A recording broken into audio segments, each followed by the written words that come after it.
Let's check in on the Arizona Fall League's hitter of the week, pitcher of the week, and how the challenge system for automated balls and strikes is working out in the desert. You are Locked On MLB Prospects, part of the Locked On Podcast Network, your team every day.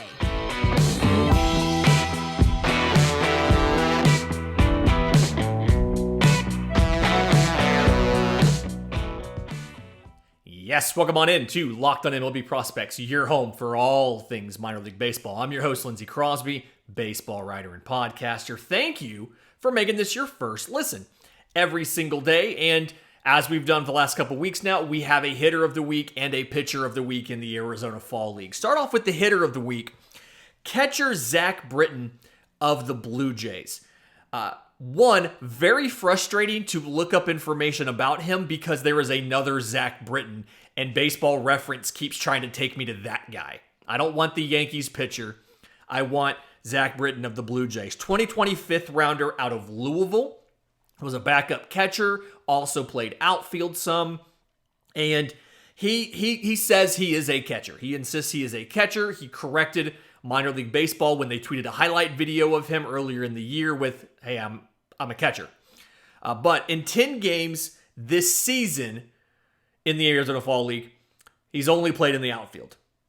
The stat line for the season, 500, 553, 750. 1 home run, 5 extra base hits, 11 RBIs, 4 walks to 3 strikeouts. The reason he got the Hitter of the Week award was the 4 games that he played last week. He went 9 for 13 with 2 extra base hits and 9 of those 11 RBIs in the last 4 games. So again, 10 total games on the season, all in the outfield, some in right, some in left. But the story here behind Zach Britton, so like I said, 2020 fifth rounder out of Louisville, and got 79 games last year at low A Dunedin. 225, 372, 371. So not quite the power production he was looking for. 7 home runs, 25 extra base hits. And then this year, got a chance to do high A to double A. Combined slash line, 238, 381, 444. 10 home runs, 31 extra base hits, 87 strikeouts in 76 games, 253 walks. 10 to 12 on stolen bases. So a couple observations is we talk a lot about on this show about kind of that milestone being 1 strikeout per game. A little bit over that as far as a 29% strikeout rate, but 17% walk rate, very healthy. We look for that to be ideally at least half of what the strikeout rate is, and hopefully it's because your strikeout rate's lower, but either way. Power came in a lot better. I really like the lefty power potential. When I watch Zach Britton's swing, I really think there's a lot here. And I think that this is something where the Blue Jays are set at catcher right now. Obviously, we've talked on this show plenty about they have Danny Jansen, Alejandro Kirk. They've got Gabriel Moreno in the wings. Zach Britton's a guy that can catch, can also play outfield for you. And so gives a lot of, having that defensive utility of he can be your backup catcher, he can be your emergency catcher, he can play for you in the outfield, both left and right at a major league level. He can give you some pop as a lefty off the bench. Means that there is a path to playing time for Zach Britton in Toronto. Again, I do worry the strikeouts are a little bit high. I think that's going to adjust. Didn't get a full season in 2021. Didn't have a full season this year. Part of the reason he's in the AFL right now to make up on lost time, and obviously looking very good in the sample that we have in the Arizona Fall League. The pitcher of the week in the Arizona Fall League is Connor Thomas of the Cardinals, number 27 prospect in their system. He's a lefty out of Georgia Tech, 5'11", 173, was taken in the 5th round in 2019. And this week, 4 innings pitched, 10 strikeouts, 3 hits, 1 walk allowed. And I believe they said only 5 other Arizona Fall League pitchers had struck out 10 batters in a game. And this goes back to when we started getting play-by-play record or game records in 2005. Phil Hughes did it in 2008. Tommy Hanson did it twice in 2008. Jared Weaver did it in 2005. Bill Murphy did it in 2005. And Kyle Zimmer struck out 11 in 2014. So kind of out of character for what Thomas had done during the season, right? So 28 games in AAA, 25 of them were starts. 5.47 ERA with 135 innings pitched. 110 strikeouts to 40 walks, gave up 16 home runs. And the story here on Connor Thomas and who he has been at the big league level, or in the minors, is he's a ground ball pitcher. Like, all of his pitches induce 50% or more ground balls. He's got a plus slider, kind of a below average four-seamer, but an above average changeup and a sinker. And so obviously sinker ballers get tons of ground balls. The movement on the changeup and the movement on the slider lends itself to ground ball contact as well. And then what really helps is above average control and plus command. And so you put him, the projections on him from a lot of the prospect apparatus for Connor Thomas of the Cardinals are a long relief guy or a bullpen guy. But my thought process is you put him on the field with a good defense. He's a very useful back of the rotation starter. He's going to take the ball 30 times a season at the big league level. He's going to give you 150 plus innings. And he's going to be one of those workhorse guys that if your entire rotation was made up of 5 Connor Thomases, you're probably not winning the World Series. But he absolutely is a key piece that you need to be a contender, and get your team through the grind of 162 games to make it to the postseason. And then he is a very useful piece to have out of the pen. Think about what Jose Urquidy did against the Seattle Mariners in extra innings, where he comes in out of the pen and throws like 4 or 5 shutdown innings. That's what Connor Thomas can give you on your team. So Zach Britton, catcher for the Blue Jays, hitter of the week. Connor Thomas, left-hand pitcher for the Cardinals, pitcher of the week. In just a minute, I want to get into some of the noteworthy performances, kind of like an honor roll or the runners-up from the Arizona Fall League. But first, today's episode is brought to you by our friends at Roan. As I've said before, the great American poet laureate Deion Sanders said, "If you look good, you feel good. If you feel good, you play good. And if you play good, they pay good." That is what Roan is here to do. The dress shirt was due for a radical reinvention. Roan has stepped up to the challenge. Their commuter shirt is the most comfortable, breathable, and flexible shirt known to man, and here is why. The comfortable 4-way stretch fabric provides breathability and flexibility, leaves you free to enjoy whatever life throws your way. Your commute, your work, happy hour, 18 holes of golf, whatever it might be. And you can feel confident with a wrinkle-free shirt because there's no hassle. With Roan's wrinkle release technology, wrinkles disappear as you stretch and wear the shirt. It's that easy. And on top of that, the Gold Fusion anti-odor technology means you'll be smelling fresh and clean all day long. And the Roan shirt is 100% machine washable, so you can ditch the dry cleaner altogether. The commuter shirt can get you through any workday and straight into whatever comes next. Head to roan.com/lockedon and use promo code LOCKEDON to get 20% off your entire order. That's 20% off your entire order when you go to Roan, RHONE.com/lockedon and use code LOCKEDON. It's time to upgrade your closet with Roan, find your corner office comfort, and use code LOCKEDON to save 20% at roan.com/lockedon. Okay. Some of the notable performances from the Arizona Fall League. Some of these are guys we've talked about in the past. Some of them are not. Twins second baseman Edouard Julien. We absolutely have talked about him, the Canadian prospect god of walks. Quick refresher, 2019 18th rounder out of Auburn. They've tried him all over. They've tried him at third. They've tried him in the outfield. He seems to have settled at second. This year, 113 games in AA, 300, 441, 490 with 125 strikeouts to 98 walks. Hit 17 home runs, had 39 extra base hits. In 4 games this week, 462, 611, 1154 slugging. 2 home runs, 5 extra base hits, 6 runs, and 5 walks. His OPS was 1,700 and change. Like, that is absurd. What a week for Edouard Julien.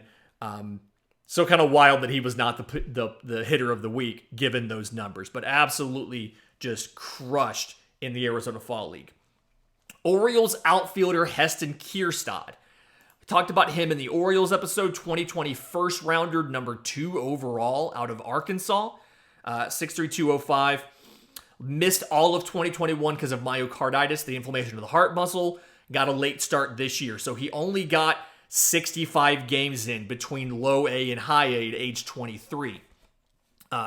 Did a lot better at low A than high A, had a bit of an adjustment there, but the overall numbers on the season came out to 309, 394, 457, 5 home runs, 24 extra base hits, 64 strikeouts in 65 games, to 29 walks, and was a perfect 1 of 1 on stolen bases. Well, this week in the Arizona Fall League, 412, 444, 647, 7 hits. He had a double, a home run, 4 RBIs, a run scored, and a walk. And so we're starting to see, with a 647 slugging, we're starting to see a little more of that raw power come up. The conversation coming out of college was plus raw power. He was one of the guys in the system. Every system has him, that just has tons of raw power and can absolutely crush the ball. That was Heston Kjerstad. This is very important, like this stint in the Arizona Fall League, very important to get him back on track, both with seeing professional pitching, as well as getting him comfortable in the game, so that, one, he has the confidence that the inflammation of the heart is taken care of, and then he can get the timing, start working on getting the power into games. There is some strikeout risk. There's a lot of stuff in his swing. He simplified it a bit, where I think you're looking like it's going to be okay. He hasn't struck out a ton in the Fall League. He got it under once a game in the regular season. So just curious to see how the power comes back after a year of pretty much with no physical activity. So excited to see what Heston Kjerstad does in the Arizona Fall League for the last half. Guy we haven't talked about a lot so far, Phillies outfielder Johan Rojas, 2018 IFA. I think he's number 5 or 6 on the Phillies top 30 right now. But 4 games this week, 357, 438, 643, 5 hits, 2 doubles, a triple, 4 RBIs, 3 runs, 2 walks, 7 strikeouts in 4 games. And that is not like a misprint. That is not a mistake. This dude runs a lot. Going back to the regular season, spent 130 games, almost evenly split between high A Jersey Shore and double A Reading.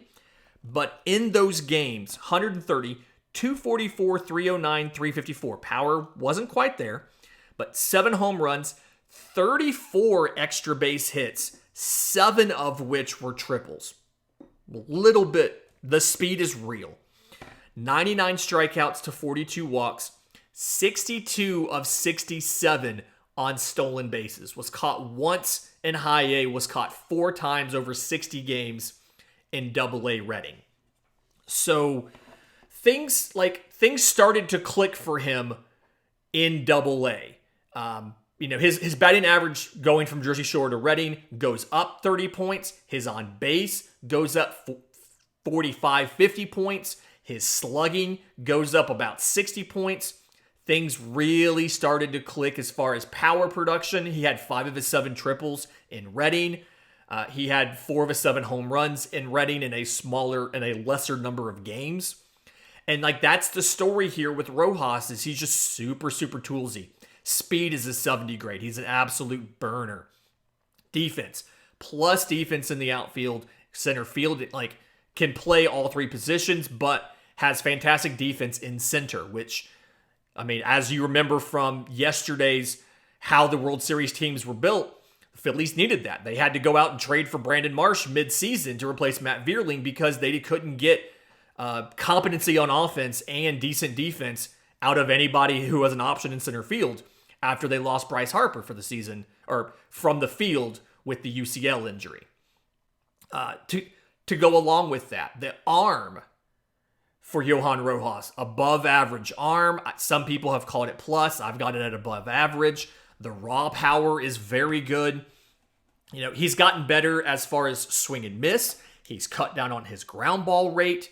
The bat speed is very good. He has great contact ability. I'd probably give him a 50 grade as far as hit tool. Power, probably a 60 future value. And so you're looking at somebody that, when this all clicks, you're looking at an everyday center fielder who can contend for all-star games.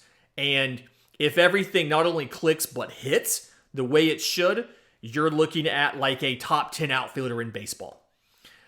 We don't do a ton of comps on this show, but when I watch him play and I see the tools and I see the potential, it's hard not to think about a guy like a Ronald Acuna. As far as fantastic speed, a good arm, good power, good defense, and can impact a game despite not being absolutely massive. I mean, he's 6 foot, 185 or so. So, love what I've seen from Johan Rojas. Want him to keep doing this so that next year we can get him AA, AAA, get him a brief cup of coffee at the end of the season, and then 2024, he's your starting center fielder on opening day. That's my goal here. In just a minute, I want to get to how they're using the automated balls and strikes in the Arizona Fall League and some quotes from how players, both hitters and pitchers, feel about it right here on Locked on MLB Prospects. And we're back. So we know that everybody has issues with the umpires. We feel like there's a lot of blown calls every game because we get the box now whenever we watch the broadcast. We have Twitter accounts like Ump Scorecards that put out and show who missed every single call. And so the minor leagues have been testing automated balls and strikes where the TrackMan setup or whatever it might be, Hawkeye, calls, like actually sends in the call, ball or strike, to the umpire via an earpiece, and they make the signal.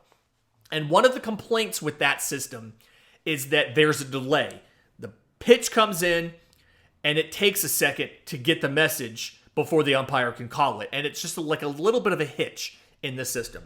So what they've been testing in the Arizona Fall League is something that they tested in a small format during the season in one of the minor leagues as well. But this is automated balls and strikes, but only when you challenge it. So here's how it works. Hitters, catchers, and pitchers, and nobody else, just hitters, catchers, and pitchers, can challenge a call immediately when it happens. You get 3 challenges per game. If you get the challenge right, you retain it to use it for future use in the game. So what happens is, if you've watched tennis and you've seen them challenge a call and you see the animation that they show where it shows the line and it shows where the ball hit, think it's something similar to that. When a hitter or a pitcher or a catcher challenges a call, the signal is usually like tapping your helmet like this, and they put it up on the video board. And you see the box, that they show the strike zone. You see the pitch come in with the trail, and they show you, according to the Hawkeye technology, exactly where it crossed through the strike zone if it did. And so it's getting great reviews. It's been used more by hitters than by the pitcher and catcher. So in the Arizona Fall League so far, we're seeing about 4.4 challenges per game. And you'll remember there's 6 total. Each team gets 3. So they're not using them all, but you see about 4.4 challenges per game. And about 2.5 of them, about 2.47, are by hitters. And just under 2 per game are by the pitcher or the catcher. It's just grouped together as defense. The success rate on those has been 33%. So 1 in 3 challenges is over. The call is overturned. Or the call is, whoever challenged it is correct. 1 in 3. Hitters are slightly more successful than the defense. Hitters about 35%, defenders about 31%, so averages out to 33. And MLB Pipeline put up an article where they talked to a couple different prospects in the Arizona Fall League, both hitters and pitchers, to get comments, and it was pretty much universally, in the article at least, it was universally appreciated. Brewers infield prospect Tyler Black, he's gotten more than one call overturned, and he said, quote, "I think they've done a great job with it. I had no experience with it, but so far I love it. I think the biggest thing is they do it quickly and efficiently. It's kind of cool how they put it on the video board like tennis. I think it could be great for crowd engagement and stuff like that." And there's a video that Bleacher Report Walkoff, at BR Walkoff, put out on October 20th of Jason Dominguez challenging a call, Yankees outfielder Jason Dominguez, challenging a call on a full count. And you can hear, soon as the pitch comes in and he's rung up, you hear hollering and shouting from the dugout, guys having fun. He challenges it. They turn to the screen. You watch it go in, and then you hear the dugouts hollering and yelling and reacting to what comes up on the video. So it's definitely something where the players enjoy it, the fans seem to enjoy it because you can see where the pitch was and you can clearly understand it, and it gives you a chance to fix an obvious mistake. Jordan Walker, outfield and third base prospect for the Cardinals, had kind of the same thing. He said, quote, "It's cool, man. If you think that the umpire was wrong, you can check it. I think it's a really good addition to what we have as of right now." Nick York of the Red Sox, the infielder, said, quote, "It's a lot of fun with the pitch challenge. It gets everyone into it after someone challenges. Everyone's like, ooh, after they see the pitch. I think it's been pretty fun, so I'm a fan of it." And the biggest thing to me is they asked some pitchers, and there was pitchers who were okay with it too, which is not something that you would always expect. Mets right-hander Mike Vasile said he's a fan as well, even though it sometimes may hurt him. Quote, "Personally, as a pitcher, I really like the challenge system. Even if I do throw a strike that gets called a ball, I think it keeps the game true for where it should be, and I think it also helps the umpires keep a consistent zone. For a pitcher, you can be like, hey, I threw something nasty, and it might be on the border, and you'll be able to challenge it. I have always been a big fan of the challenge system." So this is not one of the rule changes coming next year. Major League Baseball is putting in shift restrictions. They have not brought in automated balls and strikes or the ABS challenge system. That's something that's still going to be later in the future. Now, I am pretty convinced, having seen this in person at a minor league game and then having watched some Arizona Fall League games where they do this, I am very convinced that if we do ever get to automated balls and strikes at the big league level, it's not going to be Hawkeye calling every single pitch. It's going to be this system. It's going to be, if you think that was a bad call by the umpire, if you think that ball should have been a strike or that strike should have been a ball, you can challenge it. And if you were right, you keep the challenge and you get to keep going. If you were wrong, you lose it, and there'll be that. It's kind of like with the mound visits. There'll be that conversation about, well, we have to save one for later in the game. And what I love is only the hitter, the pitcher, and the catcher can challenge. The shortstop can't ask for something. Nobody in the dugout can ask for something. It has to be one of those three players. So it keeps the element on the field, and it has to be like right away. You can't wait a couple minutes, look over at the dugout for them to watch the video and tell you to challenge. It has to be like within a couple seconds, because the pitch clock is running, and when they throw that ball back, the clock starts on the next pitch, and you can't stop. You can't wait for the dugout to tell you, yes, you should challenge that, and then ask for a challenge 15 seconds later, because that next pitch is coming in because they have to get it out under the pitch clock. So I like the fact that it's immediate, it's a reaction thing, and it's really going to reward the guys that have very good plate discipline and very good batter's eyes. It's really going to reward them with the ability to not get got by a bad call. So fantastic. It's been a great week this week. Tomorrow, excited to do a Farm Friday for the Angels. We're going to kind of do our normal format, but I've also got a list of guys that Angels fans have asked our Locked On Angels hosts about. So I'll make sure we get to them as well. If you've made it this far in the video, do us a favor. Go out and Like the video, leave us a comment, subscribe to the channel. If you're in audio, go to the podcast app of your choice, leave us a 5-star review. I do read all of those, really does mean a ton. Until tomorrow's show, this has been Locked On MLB Prospects.